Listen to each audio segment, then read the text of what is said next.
Identifikasi landslide menggunakan metode geolistrik mapping oleh Rizky Putra. Di sini aku merupakan mahasiswa Teknik Geofisika angkatan 2020. Oke, apa sih itu metode geolistrik resistivitas? Metode resistivitas merupakan metode geofisika aktif karena dilakukannya penginjeksian arus listrik ke dalam bumi. Nah, tujuan ini yaitu tujuan dari metode geolistrik ini sendiri mempelajari sifat resistivitas dari suatu lapisan batuan yang berada di bawah permukaan bumi dengan cara menginjeksikan arus tadi dan nanti ditangkap oleh suatu elektroda, dan untuk menginjeksikannya sendiri itu dari suatu elektroda juga, dan nantinya akan mendapatkan variasi resistivitas suatu lapisan batuan di bawah permukaan bumi yang menjadi bahan penyelidikan di bawah titik ukur. Selanjutnya, prinsip dasar metode geolistrik bisa dilihat dari gambar di sini. Injeksi arus dilakukan pada titik C1 dan C2. Itu merupakan elektroda, dan kita mengukur nilai beda potensial pada titik P1 dan titik P2. Di situ didapatkan nilai beda potensial. Nah, nilai beda potensial yang terbaca oleh alat kemudian akan menghitung nilai tandang jenis atau beda potensial dari hasil yang didapatkan. Seperti itu. Ini merupakan prinsip dasar dari metode geolistrik itu sendiri.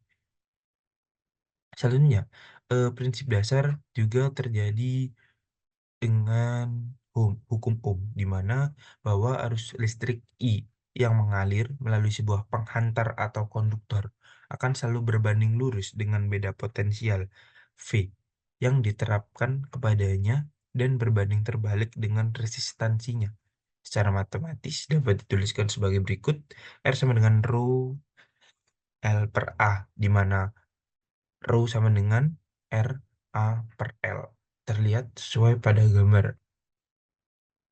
Selanjutnya, dalam metode geolistrik sendiri dibagikan menjadi dua, yaitu dibedakan menjadi dua, yaitu phase dan mapping. Secara mudahnya seperti ini. Phase merupakan hasil yang didapatkan itu satu dimensi. Nah,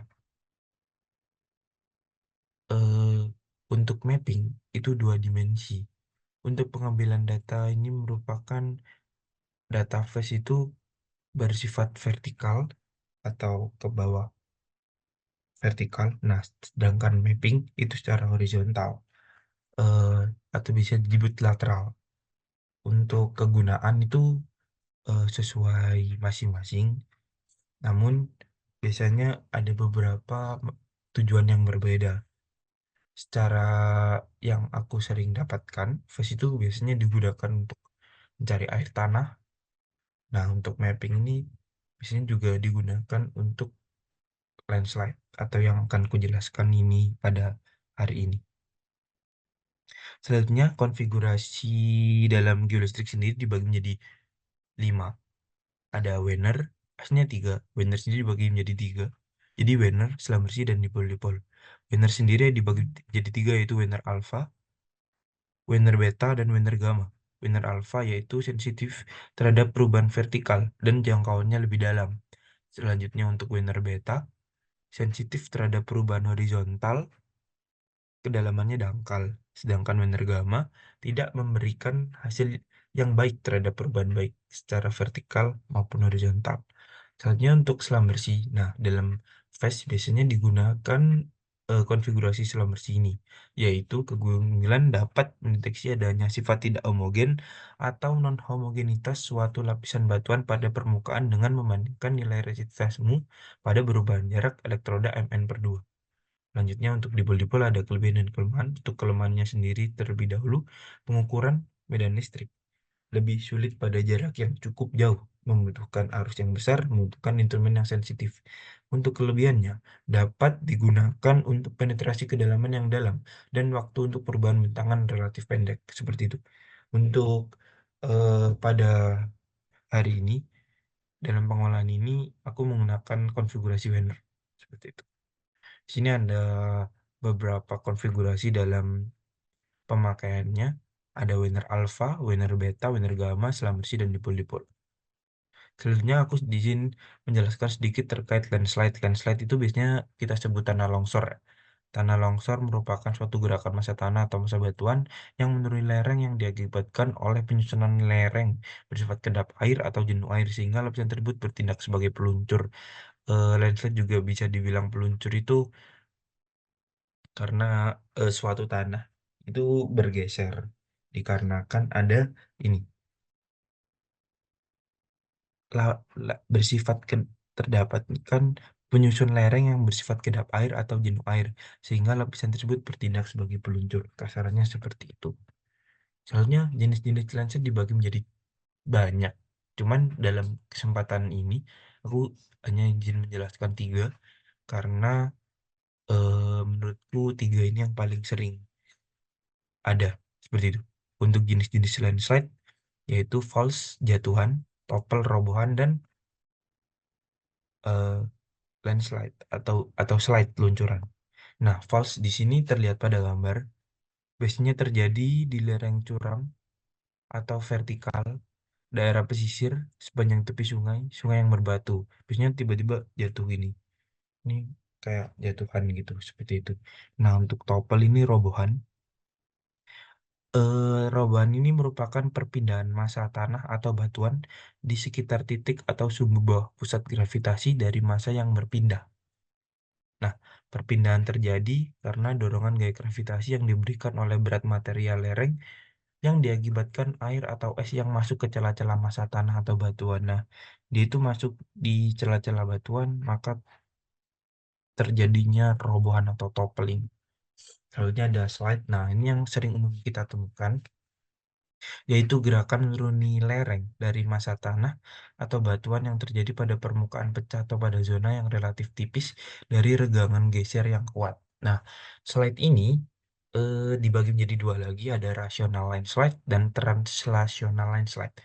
Rational landslide, tanah longsor yang permukaannya berbentuk rekannya melengkung ke atas atau berbentuk sendok. Nah, transitional landslide, tanah longsoran tipe ini merupakan salah satu jenis tanah longsor yang paling umum dan dipicu terutama oleh curah hujan yang intens, karena kenaikan air tanah di dalam longsoran karena curah hujan dan lain sebagainya.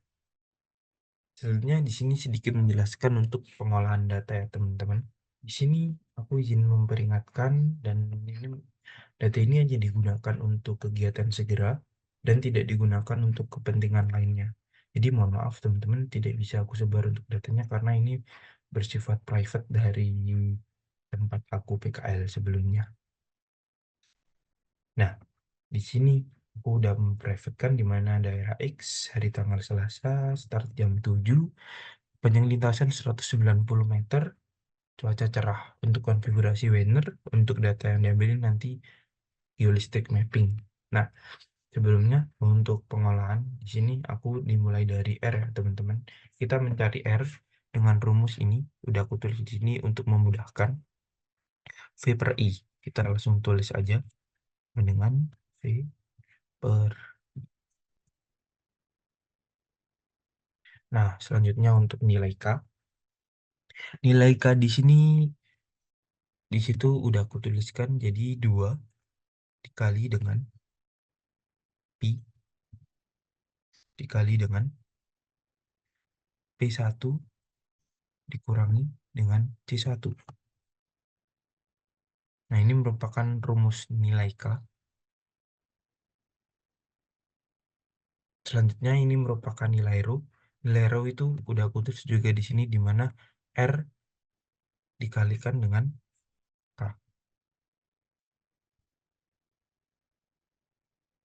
Nah, dalam pengalamanku dalam metode geolistrik sendiri, penghitungan mapping itu dibutuhkannya elevasi. Elevasi ini penting karena apa?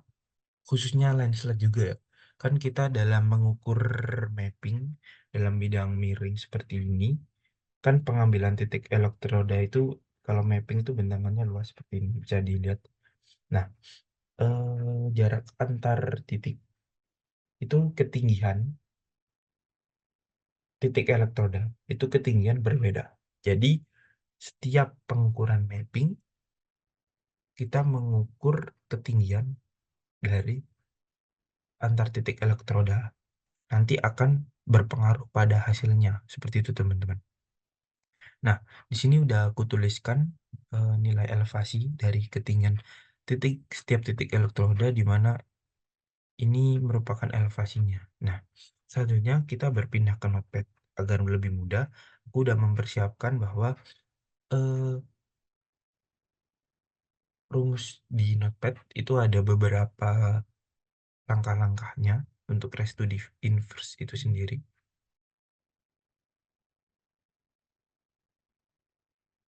Oke, jadi di sini terlihat untuk halaman line pertama di Notepad, yaitu itu, aku jelasin di Notepad langsung aja, kita kopas terlebih dahulu.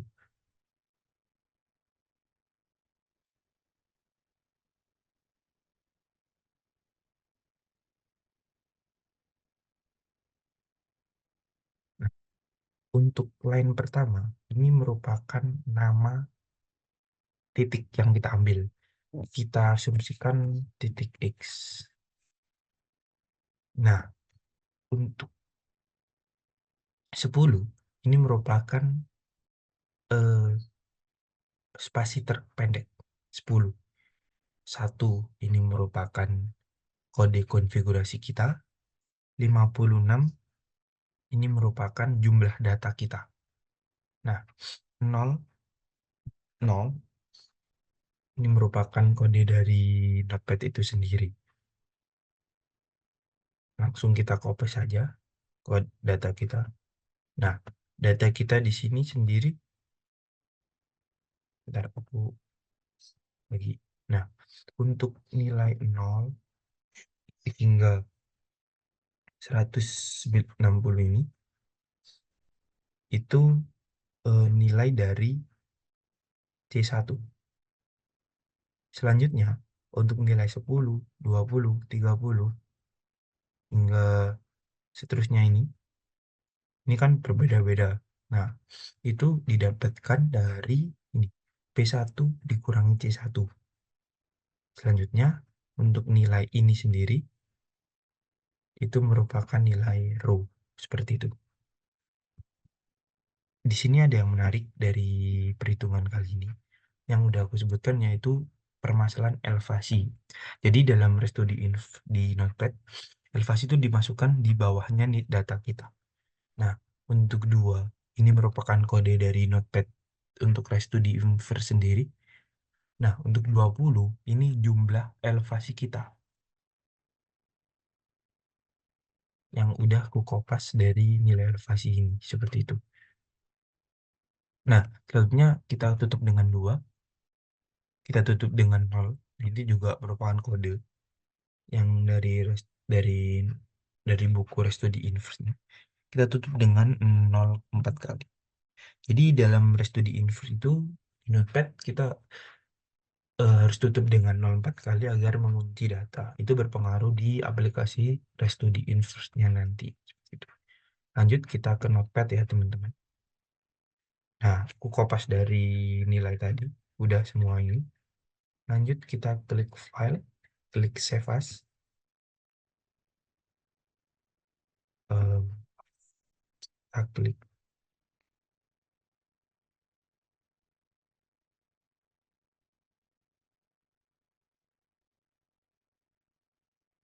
Jangan lupa dalam penyimpanan ini harus klik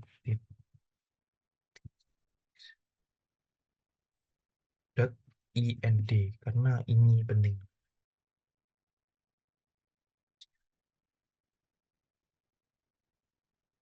Mohon maaf. Sorry, ada keliruan. Kita klik dengan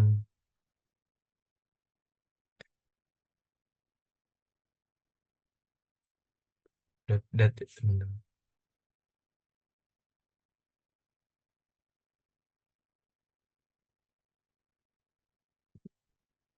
Ini kita buka resto di inf.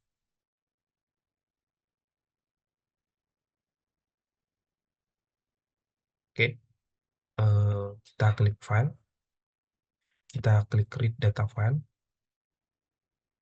kita klik titik X. Oke, yes. Kita di mohon maaf ya. Kita klik save-nya di Notepad itu .dat bukan .ind. .ind itu untuk di flash, mohon maaf teman-teman. Nah, kalau udah keluar reading data file itu berhasil, kita klik OK. Langsung saja teman-teman, kita klik inversion, less square inversion. Kita klik save. Nah, di sini merupakan data hasil dari yang kita olah. Langsung saja, di sini terlihat error 8,8. Jika teman-teman ingin mengurangi error tersebut, bisa dengan cara dilakukannya iterasi.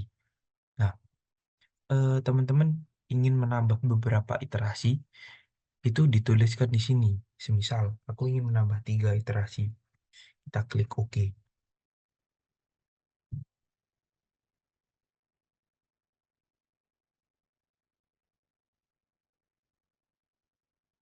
Nah, di sini terlihat kita harus menuliskan persennya di bawah 5.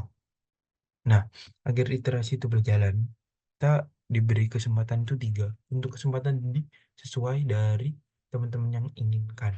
Jadi, jika ingin iterasikan tadi aku ingin 3. Nah, ini kita harus mengklik di kurang dari 5. Kita tulis 4,5. Oke. Jadi iterasinya ini mengurangkan, teman-teman. Kita tunggu. Nah, kita harus mengklik di bawah 4,5. Klik 4. Nah, ini terus berkurang. Kita klik 3, dia harus di bawah 4. Agar iterasi itu terus berjalan. Nah, karena menurutku 8 udah bagus, jadi dalam mapping 8% itu udah cukup bagus ya teman-teman. Apalagi di bawah 10% itu udah bagus. Kita klik OK aja. Oh, kita klik 0 untuk memperhatikan inversi. Nah, ini merupakan hasil dari pengolahanku dari mapping itu sendiri di Restudy Inverse. Nah, apa sih bedanya dengan elevasi dan tidak adanya elevasi? Jadi seperti ini teman-teman. Ini kan hanya kotak aja. Jadi kalau teman-teman dapat data mapping, teman-teman olah, hasilnya seperti ini. Tapi ketika ada elevasi, itu ada sedikit perbedaan di hasilnya. Kita klik display ya untuk melihat hasil. Klik OK. Nah, eh, kita klik ini, display section include topography in model display. Tadi kan ada beberapa iterasi. Teman-teman bisa memilih pakai yang iterasi 1, 2, 3, 4, 5. Itu terserah dari pengalaman. Oh, menurutku yang lebih pas itu yang iterasi 5. Oh, menurutku yang lebih pas iterasi 7. Oh, menurutku yang lebih pas iterasi 6. Itu terserah dari teman-teman. Kalau aku lebih ke 7 ya teman-teman. Kita klik OK. Ini logarithmic kontur interval. Kita klik OK. Nah, di sini ada perbedaan. Di sini merupakan hasil akhir dari pengolahan mapping 2 dimensi. Nah, untuk penjelasannya akan kukembalikan ke PPT tadi. Jadi ini perhitunganku hari ini berbeda dengan perhitunganku kemarin. Jadi setiap orang itu memiliki interpretasi dan perhitungan yang berbeda-beda. Oke. Ini kita save aja atau kita screenshot bisa, atau kita klik print juga bisa. Save screen as MP5. Klik save aja. Oke. Ini merupakan hasil. Nah, untuk perbedaannya sendiri terlihat di sini. Tadi kan kita hanya mendapatkan yang horizontal yang kotak ini. Nah, di sini terlihat jika ada elevasi itu ada turunan, di mana terlihat ini elevasinya. Di elevasi berapa ini? Sekitar 325 sampai di elevasi sekitar 300-an. Jadi itu ada turunan. Ini biasa sering digunakan dan memang digunakan untuk perhitungan landslide seperti itu. Kita kembali ke PPT ya teman-teman. Nah, di sini kurang lebih sama ya teman-teman hasil dari penghitunganku dan perhitunganku yang sebelumnya. Di sini Dalam interpretasiku, kalau teman-teman ingin melihat secara langsung, bukan secara langsung sih, ingin menginterpretasi itu terlihat di nilai atau warna biru ini ya teman-teman, di mana ada pergeseran di dalamnya. Nah, ini merupakan bisa diinterpretasikan sebagai bidang gelincir. Seperti itu. Jadi pergeseran batuan dengan nilai resistivitas yang sama dan ada perbedaan sedikit. Ini bisa disebut dari bidang gelincirnya dan ini bisa diinterpretasikan sebagai bidang gelincir. Nah, ini dalam pengambilannya. Di sini ada crack, crack, crack. Ini interpretasi dari aku dan tim pas saat itu. Ini merupakan jalan desa. Jadi, kalau secara langsung dalam pengambilan landslide, pengambilan data itu, jadi dalam kemungkinan ini ada jalannya. Jadi, lereng yang ini udah tergelincir hingga setelahnya jalan. Jadi, jalan desa yang aku ambil data saat itu benar-benar rusak akibat landslide ini. Karena terlihat di sini batuan di bawahnya itu sangat apa ya, berantakan sekali akibat adanya bidang gelincir. Nah, ini merupakan lapisan yang udah aku jelasin tadi, lapisan anti lapisan gelincirnya. Ini terlihat seperti ini. Ini merupakan batuan dengan resist yang cukup besar. Nah, dalam proyek atau dalam suatu perusahaan, khususnya geofisika teknik atau surveyor geofisika, di sini sering dilakukannya data atau bor. Buat apa? Buat mastiin apakah benar perhitungan kita. Di sisi lain juga buat memastikan batuan apa aja sih yang ada di bawah. Jadi keesokan biasanya setelah proyekan 3 hari atau 2 hari setelahnya akan dilakukan pengeboran. Pengeboran batuan aja teman-teman. Di sini udah aku tuliskan secara jelas di mana eh, kedalaman ini hingga kedalaman 6 meter kurang lebih. Di sini merupakan dengan nilai resistivitas biru. Ini merupakan lanau lempungan. Nah, di resistivitas yang biru muda ini, lanau cadas. Jadi di kedalaman 0 hingga 6 ini merupakan lanau lempungan dan lanau cadas. Di warna hijau muda hingga coklat, ini merupakan pasir cadas. Ini pasir cadas berbatu, ini pasir cadas. Nah, ini lanjutnya batu jadas di dalaman 40, di dalaman ini, di dalaman 10 hingga 12. Nah, ini merupakan batu. Terlihat kan tadi ada lapisan yang benar-benar besar di bawah. Itu merupakan batu. Mungkin interpretasi ini bisa dilakukan untuk teman-teman yang ini sama-sama belajar sama kayak aku. Kan kalau dalam belajar kita nggak mungkin nih dapet data log. Jadi mungkin untuk nilai resistnya itu bisa dilihat dari eh, jurnal-jurnal yang ada di daerah tersebut. Mungkin itu sih teman-teman. Sekian dari aku. Oke, untuk kesimpulan akhirnya, jika dilihat dari ini ya teman-teman, mohon maaf ada tambahan sedikit. Dilihat dari ini, landslide ini menurutku itu merupakan bagian dari translasional landslide. Di sini terlihat terlihat langsung hampir mirip dari contoh yang digambarkan. Oke, mungkin itu sekian dari aku, Rizky Putra Dansyah dari Prodi Teknik Fisika Angkatan 20. Jika teman-teman ada pertanyaan, ada yang ingin tanyakan, bisa menghubungiku di nomor WA ini, bisa di screenshot. Eh, jika ingin memfollow IG juga boleh dengan username ini dan juga ini LinkedIn punya aku. Mungkin sekian dari aku. Jika ada kurangnya, aku mohon maaf. Assalamualaikum warahmatullahi wabarakatuh.